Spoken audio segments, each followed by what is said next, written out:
Napoleon versus Winter. The epic fail of an ambitious conqueror, Napoleon is one of history's most famous generals. He conquered much of Europe in the early 1800s, but he was defeated by something he could not control: winter. Hello and welcome to my channel. Today we're going to find out what happened when ambition got the better of Napoleon. Want to find out more? Well, stay tuned.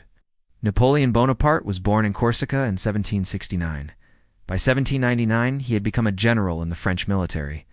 At this point, France was at war with Austria and the rest of Europe.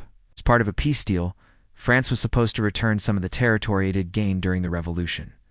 Napoleon refused and instead led an army into northern Italy to take it by force. It was an easy victory, and soon he was marching his troops across the Alps into Austria itself. He won battle after battle until the Austrians were pushed back behind the river Po. In 1800, Napoleon went head-to-head against the Austrians at the Battle of Marengo. The French nearly lost the battle, but Napoleon's last-minute intervention saved the day. Although he had emerged victorious once again, Napoleon was aware that he had made a serious mistake. During the battle, he had been separated from the main French force for hours. If the French had lost at Marengo, it would have been his fault. Realizing his own hubris, Napoleon took steps to make sure that it never happened again. He realized that relying on intuition or luck wasn't enough anymore. Instead, he needed systems and structures to help him win battles. And so he started to draw up plans for future campaigns before even setting out. After securing northern Italy for France, Napoleon turned his attention to Egypt. Britain controlled much of the Mediterranean, and Napoleon knew that if he could conquer Egypt, then Britain's shipping lanes would be cut off. Unfortunately, as Napoleon prepared for his Egyptian campaign, the French Directory, the group which had put him in charge of the army, fell, and Napoleon's old rival, Paul Barras, was assassinated. Napoleon didn't want to go to Egypt. Instead, he wanted to seize power in France. So he took advantage of the chaos to lead his army in a coup d'etat and became first consul of France. This meant that although he wasn't yet emperor, he held real power in France.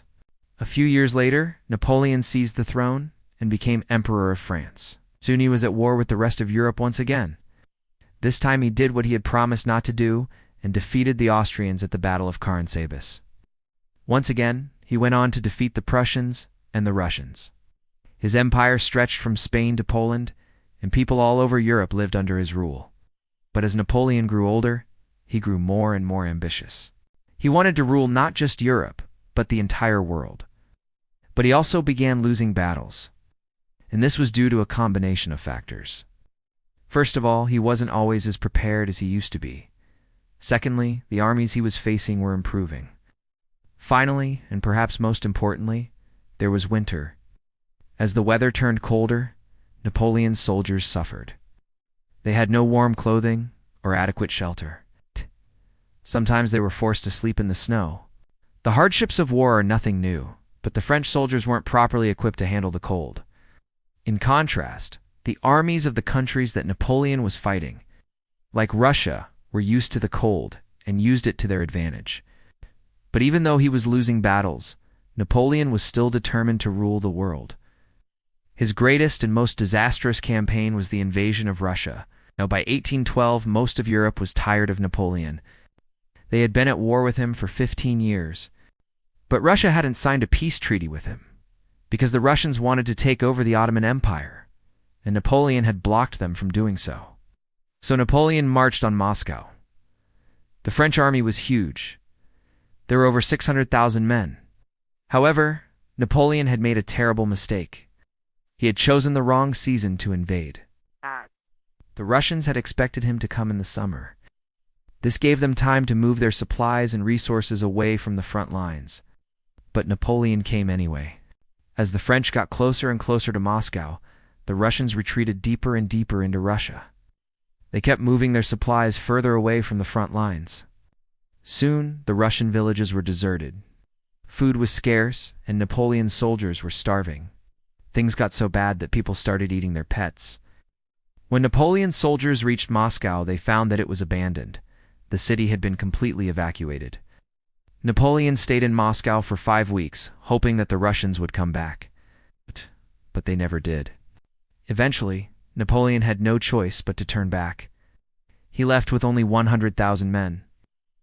The Russians had lured him deep into their territory, where they picked him off, along with their allies. The French had suffered heavy losses. From here, the Russians chased the French back to France. With each passing day, fewer and fewer men were returning home. People in France were ecstatic when Napoleon returned. They welcomed him as a hero, even though he had lost so many men. But the country was exhausted from the war. The French Revolution had begun in 1789. It had been over 20 years of war and bloodshed. Now plus they had lost many, many men. To make things worse, while Napoleon was gone, other countries had taken advantage of France's absence and had seized land around the country. Sweden, for example, had seized Norway. Denmark had seized some Dutch territory. In the meantime, Prussia had seized Luxembourg. But worst of all, Britain had seized some of France's Caribbean islands. This meant that when Napoleon returned to France, he had to fight another war to get the country's former territory back. And this brings us to Napoleon's final defeat. Winter had finally caught up to him.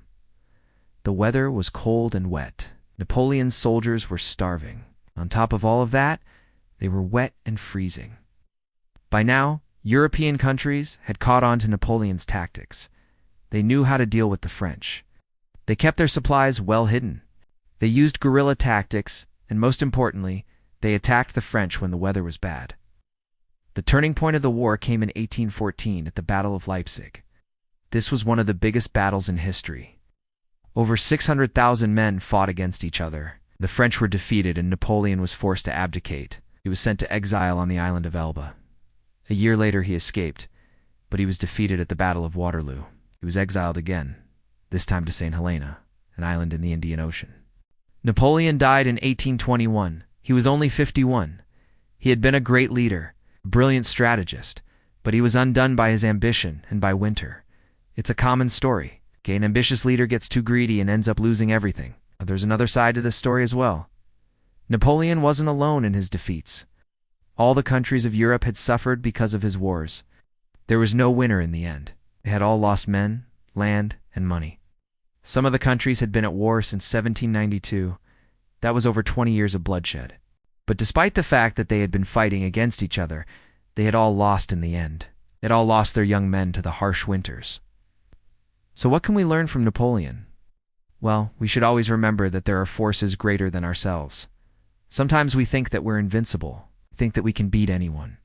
But sometimes there are things that are beyond our control.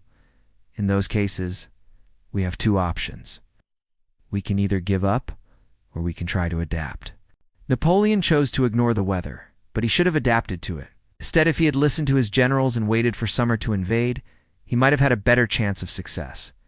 But it was his ambition that got the better of him. He wanted to conquer Europe, and he ended up conquering nothing. Now it's time to hear from you. What do you think? How would you have done things differently? Let me know in the comments below.